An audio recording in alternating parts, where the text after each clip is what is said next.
ቅዳሜ ከሰዓትን እየተከታተላችሁ ነው ባለትዳሮቹ ሰዓት ላይ ደርሰናል እንግዲህ ዛሬ ከትዳራቸው ከህይወታቸው የገጠማቸውን የሚያካፍሉን ቀሲስ አበባየሁ ፍቃዱና ወይዘሮ ሃና ጥላሁን ናቸው እንግዲህ እንኳን ደህና መጣችሁ እንኳን ደህና ቆያችሁ ደህና ናችሁ እግዚአብሔር ይመስገን ስለ ትዳር እንጫወታለን ከትዳር በፊት እንግዲህ መተዋወቅ መጠናናት የሚባል ነገር አለ ብዙ ጊዜ ደግሞ ጥንዶች ጓደኝነት ወደ ትዳር ወደ ፍቅር ይቀየራልና የናንተ ከየትኛው የሚመደብ ነው ቀጥታ ወደ ትዳር ወይስ ከዛ በፊት ጓደኝነት ነበር ከማን ጀመር እኛ እንግዲህ ቀጥታ ወደ ትዳር ይመስለኛል ተዋወቅንበት አጋጣሚ ያው የቤተክርስቲያን አገልግሎት ነበረኝ እኔ መንፈሳዊ አገልግሎት ደውጎሞ ላይ ወደ ሐመር በእና ጸማይ ዳሰነች ማሌ ሙርሲ የሚባሉ ብሔረሰቦች አሉበት እኛም ጥምቀትና ቤተክርስቲያን እንፈልጋለን የሚሉ ወገኖቻችን ያሉበት ቤተክርስቲያን እንሰራበት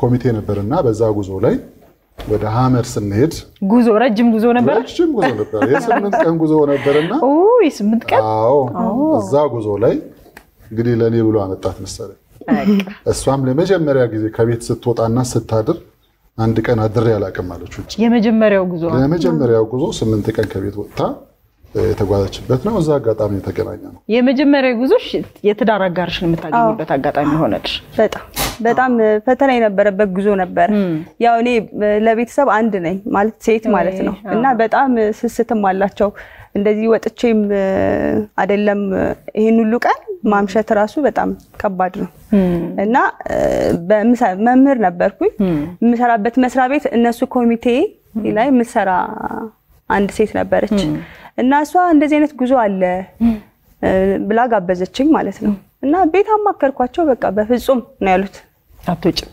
ይሄን ሁሉ ቀን ማታቂው ሀገር በዛ ላይ ደግሞ በረሃ ነው በጣም ጉዞ በጣም ከባድ ነውና አልፈቀዱልኝም ማለት እንደዚህ እንትና ደስ አላላቸውም ነበርና ሰውጣ አክሮፎኝ ነው የወጣሁት አንቺም አልቀርም አልኩም ለምን እንደሆነ አላውቅም የትዳር አጋርሽ ልታገኝ እግዚአብሔር ፍቃዱ ነው መሰለኝ አክሮፎኝ ነበርና በቃ ማረሳው ጉዞ ነበር በጣም ደስ የሚል ጉዞ ነበር ግን እንዴት ማን ጀመረ ታዲያ መንገድ ላይ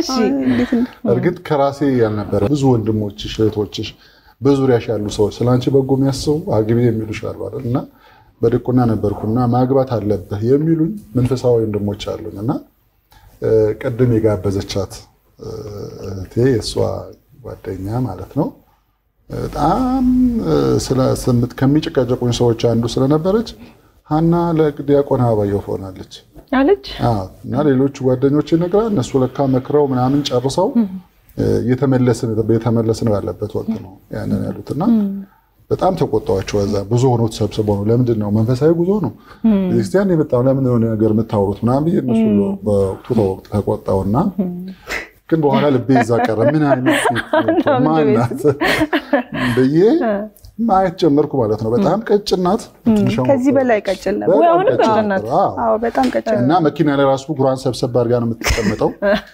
በነበሩት የአዲስ አበባ ጉዞዎች በቃ ልቤ እሷ ቀርቶ እሷ ጋር ያየው መከታተል ንግግሯ ምናምን ማየት ጀመርኩ አገልግሎቱ ጎን ለጎን ማለት ስንሄድ እኛ ስልኬ ጠፍቶ ነበር ቦዲት የሚባል ቦታ ላይ እና ተጓዦች ልዩ ተጓዦች ቡድኑን የሚመራ ነኝ ሩኩን የሚመራ ነኝ በመንገድ ላይ ያስተማርኩ የዘመርኩ ነው የሚሄደው እና ስልኬ ጠፍቶ ስለነበረ እነሱ ተነጋግረው ለካ አዋጥተው አንዷ ያዋጣው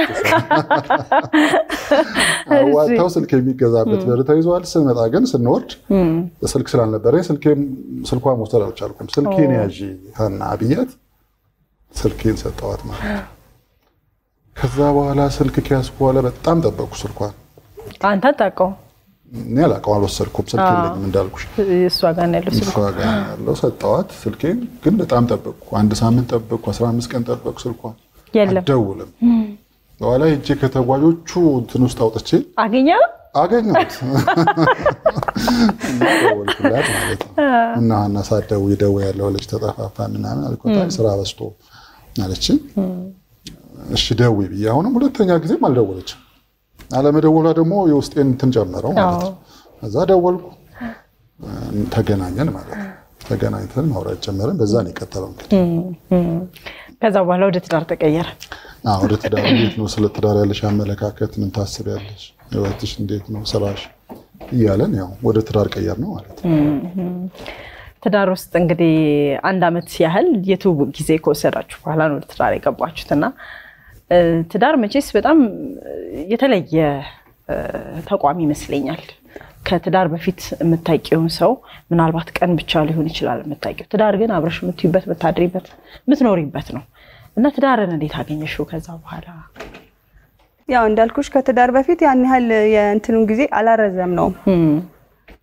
ነው በጣም በቃ ዋና የሚባሉ የሚያግባቡ ነገሮች ስለነበሩ ይሄ እንትኑን አላረዘም ነው ምክንያቱም መጠናናት እንትን አለው አይደለ ደረጃም አለው አንዳንዴ እኛ ማናጠናው ነገር አለ እግዚአብሔር የሚያጠናልን ማለት ሁሉም ነገር እኛ አጥንተን አንጨርስም አልቅም እንጂ ሰው ተጠንቶ ያልቃል እንዴ ሲጀመር አልቅምና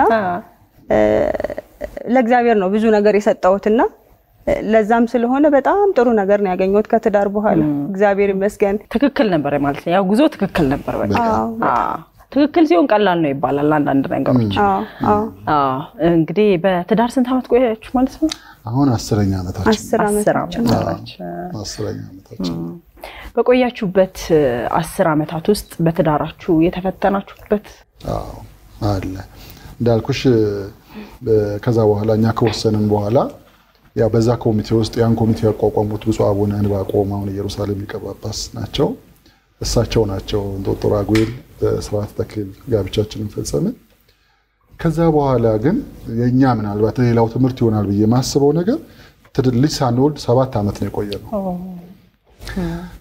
ከውጭ የሚያይ ሰው አንዳንዱ ተከላክለሽ ይመስለዋል አንዳንዱ ሳትፈልግ ይመስለዋል ስለዚህ ብዙ ሰው አስተያየት ይሰጥሻል መውለድ እንዳለብሽ ይሄ የኢትዮጵያውያን ሁሉ ባህል ይመስለኛል አንዳንዴ ላንቺ በጎ የሚያስቡ በዙሪያሽ አሉ ጓደኞችሽ ቤተሰቦችሽ ውለዱ ለምን አትወልዱም የሚለው ጥያቄ በጣም ከባድ ጥያቄ ነበርና 7 ዓመት ልጅ ሳንወልድ ቆይተናል ከ7 ዓመት በኋላ ነው እግዚአብሔር በልጅ የባረከን ወይሰይ ለህይወታችን ትልቁ ፈተና እሱ ነው ብዬ አስባለሁ ግን ልጆች ሁሉ ጊዜ ምንድነው እግዚአብሔር ስጦታዎች ናቸው ቅዱስ ዳዊት ናሁ ጸጋሁ ለእግዚአብሔር ውሉድ ይላል ልጆች የእግዚአብሔር ስጦታዎች ናቸው ከእግዚአብሔር ሰጥቶን የምንቀበለው እንጂ በራሳችን ፈቃድ እኛ የምናመጣቸው እንዳልሆኑ የምንማርበት ሌሎችም ባለ ትዳሮች ሊማሩበት የሚገባ ነገር ይመስለኛል ከባዱ ፈተና ብዬ ማስበው ያለፍነው የተወጣ ነው ያለ ልጅ 7 ዓመት የቆየንበት ጊዜ ነው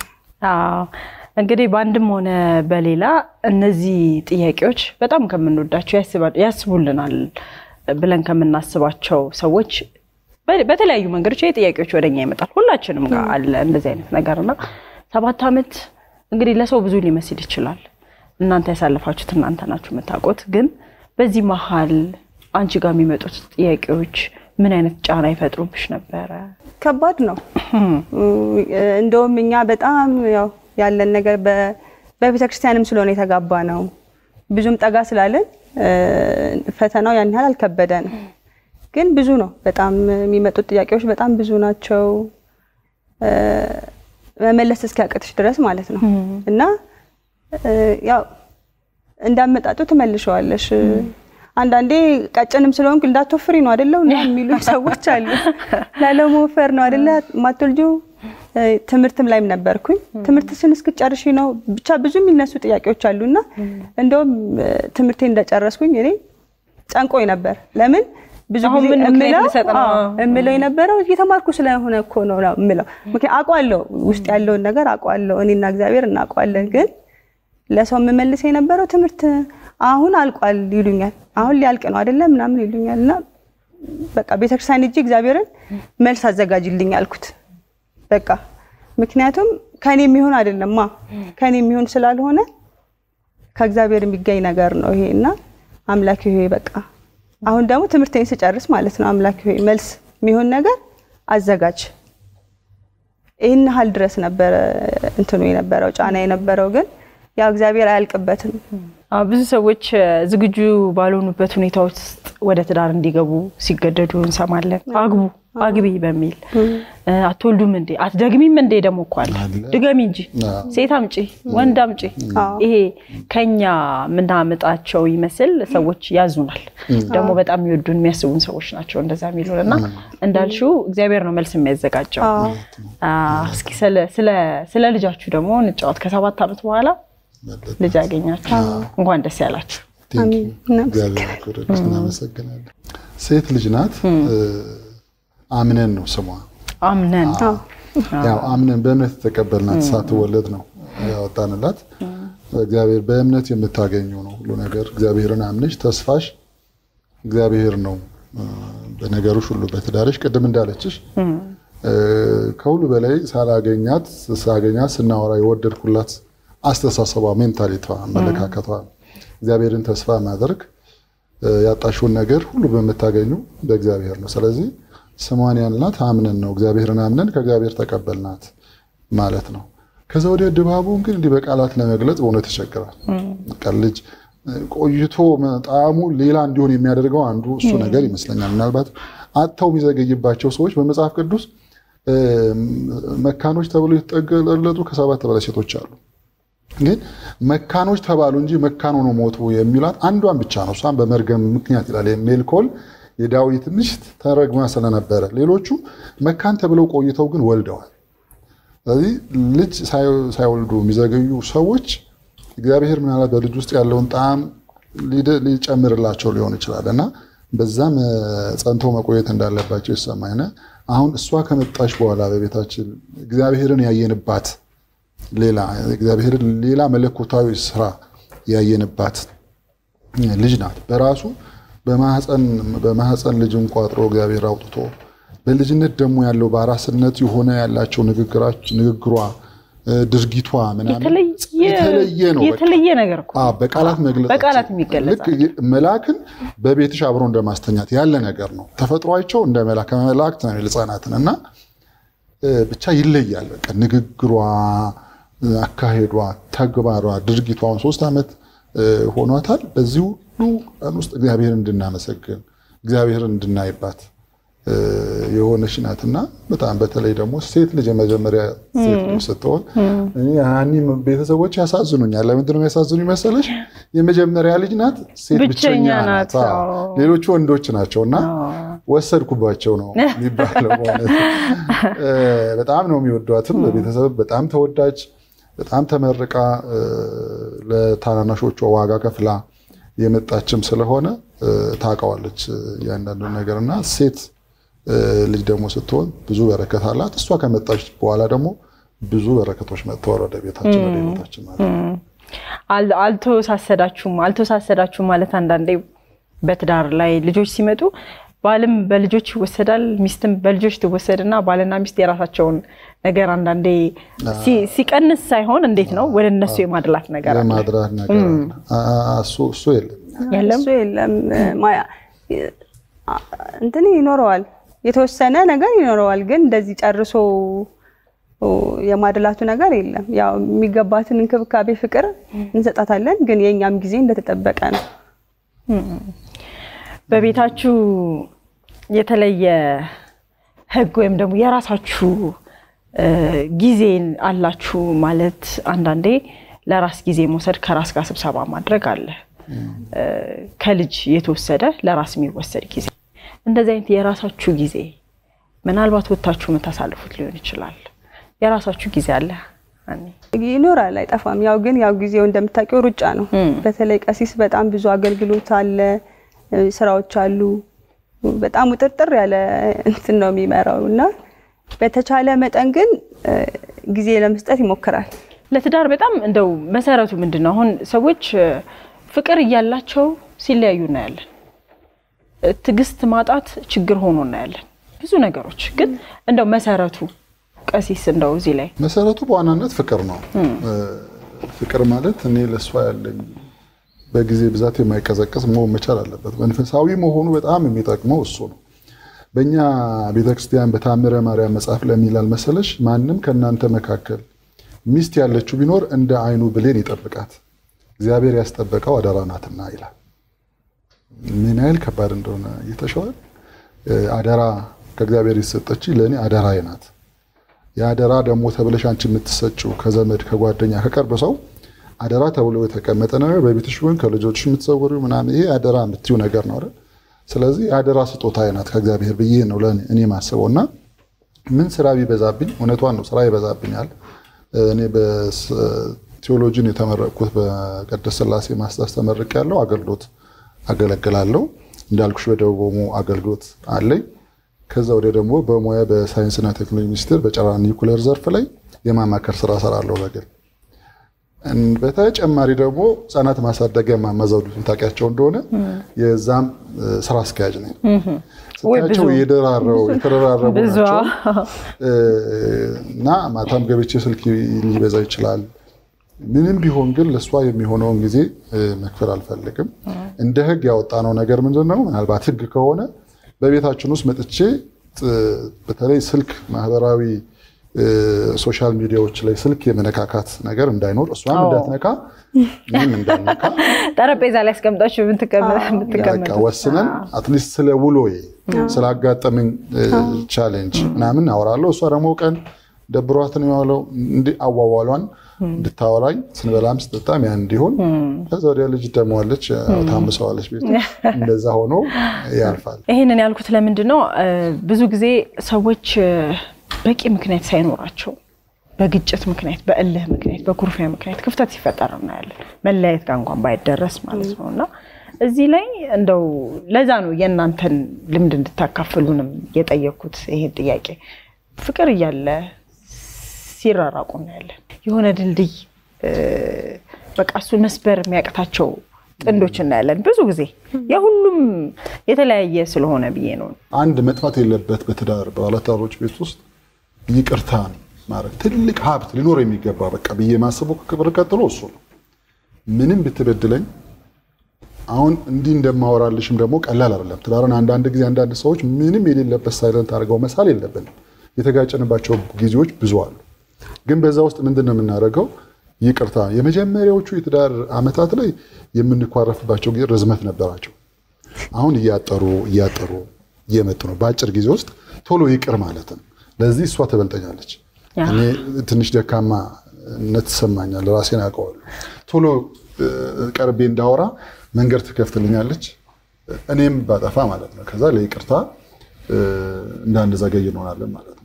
ስለዚህ ሰዎች በትዳር ህይወት ውስጥ የሚኖሩ ሰዎች ትልቁ ነገር ይቅር መባባል አለባቸው። በንግግር በሐሳብ ወይ ደግሞ በሆነ ነገር ባለመስማማት ግጭት ሊፈጠር ይችላል። እዛ ያኛው ሳይዘገይ ይቅር ብሎ ትቶ ተሸንፎ የመሸነፍ ህይወት መሆን መቻል አለበት። በቃ እኔ ሁሉ ጊዜ ዝግጁ መሆን መቻል አለብኝ ለሚስቴ መሸነፍ ነው። በምንም ታምር ሚስቴን አሸንፋለሁ ብዬ ከተነሳው ትዳር አይቆምም። እሷም እንደዛው ለኔ ሽንፈት ማስመሰል አይደል? ሽንፈት የተሸነፍኩ ሞመች ዝቅ ማለት መቻል አለ። ለትዳር ዝቅ ካላልክ ለትዳር አጋልህ ወይ ለሚስት ወይ ዝቅ ካላልን ለማን ልንል እንችላለን? ትዳራችንን እናጸናበት አንዱ መንገድ እሱ ነውና በኩርፊያ የሚረዝምና የሚወሰድ ጊዜ በጣም አደገኛና መጥፎ ነው። እየረዘመ በሄደ ቁጥር በውስጥሽ ውስጥ የሚፈጠረው ሌላ ከባድ ለዛኛው እንዳይቀል የሚያደርግ ነገሮች እንዲያስቦ ነው እንዲያስባ ነው የሚለው ነገር ያስከተለ ስለሚመጣ የሚመስለን ነገር አለ አይደል? የሚመስለን ነገር አለ። ምክንያቱም ሌላ ነገር አስባ ሊሆን ይችላል ወይ ልታርቀኝ ይፈልጋል ሊሆን ይችላል የሚለውን ነገር ያስከተለ ሊመጣ ስለሚችል ቶሎ ይቅር መባል ነገሩን አንስቶ አውርቶ ቶሎ ይቅር ብሎ ወደ ኖርማል ስታተስ መመለስ ያስፈልጋል። እንግዲህ በባለትዳሮች መሀል ደግሞ በጣም ብዙ ጊዜ የሚነሳው ቤተሰብ ነው። የባል ዘመድ የሚባል ነገር አለ። ቤተሰብ አይግባ የሚስትም በቃ እኔና አንቺ ነን የተጋባ ነው የምንኖረው ህይወታችንን እኔና አንቺ ነን እንጂ እነሱን የመተው ነገር አለና እዚህ ላይ የእናንተ ልምድ ምንድነው? ለሌሎችስ የምታካፍሉት? ያው በመጽሐፍም ሰው እናት አባቱን ይተዋል ነው የሚለው አይደለ? ይተዋል ሲል ግን ያው ከናካቴው አይደለም። ግን በትዳር ውስጥ ሲኮን በቃ ያሉት ባልና ሚስት ናቸው። ብዙ ነገር አብረው ሊወጡ የሚገቡት እንደ ቤተሰብ እናትም አባትም በጣም ክብር ይገባቸዋል። ምክንያቱም እዚህ ለመድረሳችን ከእግዚአብሔር ቀጥሎ እነሱ ናቸው ያሉትና አክብሮት ፍቅር ይገባቸዋል። በርግጥ ግን ትዳር ላይ ሲመጣ ሌሎች ነገሮች እንዳይፈጠሩ ነው ከቤተሰብ ጋር ተያይዞ ሊፈጠሩ የሚችሉ ነገሮችን ለመቀነስ ጣልቃ ገብነት የሚባል ነገር አለ አይደል? እሱን ምን ያህል ነው ቤተሰባችንን በትዳራችን ላይ ጣልቃ የምናስገባው? ጠልተናቸው ወይ እንትን ሳንወዳቸው ምናምን ቀርተን ሳይሆን ግን ትዳራችን የኛ የሁለታችንም ነው ሁለታችን አንድ ላይ ሆነን ስንኖር ችግሮቻችንን የምንፈታበት የራሳችን መንገድ ይኖረናል። በተቻለ መጠን ባላንስ ማድረግ ጥሩ ነው ብዬ አስባለሁ። ባላንስ አድርጎ በሄዱ ጥሩ ነው ብዬ አስባለሁ። ገና ለገና ዘመድ አያስፈልግም በሚል እሳቤ ብቻ ለነሱ ያልተገባ አይነት ስሜት ካለን ያም ቢሆን ጥሩ አይደለም። እንግዲህ አሁን ትዳር ለመመስረት የሚያስባሉ በትዳር ውስጥ ያሉ አሉ። በተለይም ደግሞ ለሴት እህቶቻችን ማግባት ለሚያስቡ ትዳርን እስኪ እንዲጓጓ አርጋቸው ምናልባት ማን ያው ትዳር ደስ የሚል ነገር ነው ከእግዚአብሔር ከሆነ በጣም ደስ የሚል ነገር ነው። መሰብሰብ ነው። በጣም መባረክ ነው። በጣም ደስ የሚል ነገር ነውና ሴት እህቶቻችንን መመክረው ነገር ወደ ትዳር ሲገቡ ጸሎት በጣም ወሳኝ ነገር ነው። ጸሎት እግዚአብሔርን መጠየቅ እና ደግሞ ብዙ ጊዜ የማየው ነገር በቃ ቀድሞ እንትን ማለት አለ መስጋት ነገር አለ። ገብቼ እንደዚህ ቢሆንስ ትዳርን አስፈሪ ያደርገው የሚስሉ ሰዎች አሉ እኮ በጣም እነዛን ተጽኖች ስላሉ ብዙ ጊዜ በጣም እንትን ይላሉ ይፈራሉ። እኔ ያ በዙሪያም ያላገቡ ሰዎች አሉ ምናምንና ስሰማ አሁን ገብቼ እንደዚህ ቢፈጠርስ ምናምን የሚል ነገር አለና አናቅም እኮ ምንም ነገር ሊፈጠር ይችላል። ስንገባ ያንን ሰው እኛ አውቀን አንጨርሰውም። እግዚአብሔር ነው ሊመረምረው የሚችለው። እኛ መርምረን እንዲህ ቢሆን እንዲያ ቢሆን ብለን ተመራምረን የምንደርስበት አይደለምና ብዙ ነገር ለእግዚአብሔር ቢሰጡ ብዬ አስባለሁ። ቀሲስ እዚህ ላይ የተለው ነገር አለ። መጋባት ላሰው ብቻ ሳይሆን በትዳር ላይ ይላሉ። ስለ ትዳር የሚፈራ ነገር አይደለም ማለት አላማውን ራሱ ስታዩ አንዱ ከዝሙት ጠንቅ ለመሸሽ ነው እዚህም ከማለት ሁለተኛው ዘር ለመተካት ነው ከእግዚአብሔር ሲሰጥ ሶስተኛው ለመረዳዳት ነው ተረዳጅበታለሽ አንድ ብቻውን ወዶ ከሚባዝን ሁለት ሐሳብ ሁለት አስተሳሰብ ሁለት አመለካከት ይሆናል ይተጋገዛሉና እንዳለችው እግዚአብሔርን በጸሎት መጠየቅ ከዛ መሰረታዊ የሚባሉ ነገሮችን ማየት ዲቴል ሰው ጠንቀሽ ስለማይታቂ እግዚአብሔር ብቻ ስለሆነ የሚያውቀው ከዛ ብታይም ደግሞ ጎዶሎ ነገር መኖሩ አይቀርም። ሰው ሁሉ ጊዜ ሙሉ አይደለም ጉድለት አለ። እኔን የሰራችን የሞላችን ብዙ ነገር አለ እኔ ማቀው መዘረዘረልሽ። ስለዚህ እኔ በሷ እሷ በእኔ የተሰራ ነው ሙላታችን ነው የሚጨምረውና ሰው ሁሉ ሙሉ አይሆንምና ሁሉ ነገር ተሟልቶ ሬዲ ሜድ የሆነ ነገር ሰው መጠበቅ መቻል የለበትም። እግዚአብሔር የሷን ጉድለት ባንተ ሊሆን ይችላል ሊሞላ ያሰበው የሱን ጉድለት ደግሞ ባንቺ ሊሆን ይችላል ያሰበውና ጉድለት የሌለበት ወደኔ አይምጣ ማለት የለበትም። ሰው የቀረውን ጉድለት እኔ ሞላለሁ ብሎ ለመሙላት የሚገባ መሆን መቻል አለበት ትዳር ሲያስብና በመሰረታዊ ነገር ላይ መግባባት ከቻሉ ወደ ትዳር መምጣትና አንዱ እንዲሞላ ማድረግ የተሻለ ነገር ይኖረዋል። ለይቅርታ የሚዘጋጅ ልብ ከሌለ ምንፈርደው በወለድናቸው ልጆች ላይ በዛ ደግሞ እግዚአብሔር ይጠይቀናል። መቼስ ከእናቱን የወለደችው እናት አርቆ ልጅ እኔ ላሳድግ ብሎ አባት አጠገቡ ቢያስቀር ምንም በገንዘቡ አይሞላውም የእናቱን ጉድለት። ስለዚህ ከእናቱ ጋር እንዲያድግ እድል መስጠት መቻል አለበት። እናትም እንደዛ ቶሎ ለትዳሯን ለማፍረስ መወሰን መቻል የለበትም። ስለወለደችው ልጅ ብላ መታገስ የሚገባትን ነገር ሁሉ እስከ መጨረሻው መታገስ መቻል አለባት ስለ ልጆቿ። ከዛ ደግሞ እግዚአብሔርን እያሰበች እግዚአብሔር ጠይቀኛል ምንም ባላው ጉድለት ቢኖርበት ምንም ያልሞላ ነገር ዛሬ ቢኖረው ነገ ሊኖረው ይችላል። ዛሬ የሚጠጣ ሊሆን ይችላል ነገን አታውቀውም። ተለውጦ በተአምር እስክትል ድረስ ያ ትናንት የምታውቀው በኋላ ሌላ ሆኖ ልታገኘው ትችላለች። ስለዚህ የሚሰሩት እርስ በርሳቸው ነው ግን ጊዜ ሊፈልግ ይችላል። በጣም ጥሩ መልእክት በጣም ቆንጆ መልእክት ነው ያስተላለፉት ቀሲስ እጅግ በጣም አድርገን ነው የምናመሰግነው። እኛም እንግዲህ ዛሬ በቅዳሜን ከሰዓት በባለትዳሮቹ ሰዓት ላይ ቀርባችሁ የህይወታችሁን የትዳራችሁን ጉዞ ስላካፈላችሁን እጅግ በጣም አድርገን ነው የምናመሰግነው። ረጅም እድሜ ከጤና ጋር ይስጣችሁ። ይደርሳል የኔ ምርቃት ደግሞ አሜን ብለናል። እናመሰግናለን። ክርስቶስልን ትንሽ እድሜ ናት ብዙ አመት አይደለችም ግን ከዚች ካለችን የትዳር እድሜ ላይ ይጠቅማልና ካፍሉን ብላችሁ ስለጋበዛችሁ እናመሰግናለን። እኛም በጣም አርገን እናመሰግናለን ቀሲስ አበባዩና ወይዘሮ ሀና እንግዲህ ዛሬ በባለትዳሮቹ ሰዓት ከኛ ጋር በጣም ጥሩ ጊዜ አሳለፉ ወደ ሌሎች የቅዳሜ ሰዓት ዝግጅቶች አለፍን አብራችሁ ቆዩ ውድ የኢቢኤስ ቴሌቪዥን ተመልካቾች ይህ በስክሪኑ ላይ የምትመለከቱት ትክክለኛው የፌስቡክ አካውንታችን ነው እንደተለመደው በፕሮግራሞቻችን ላይ ያላችሁን ገንቢ አስተያየት እየጻፋችሁልን ላይክ እና ሼር ማድረጋችሁን ለማስታወስ እንወዳለን ኢቢኤስ ቴሌቪዥን የርሶ ቀዳሚ ምርጫ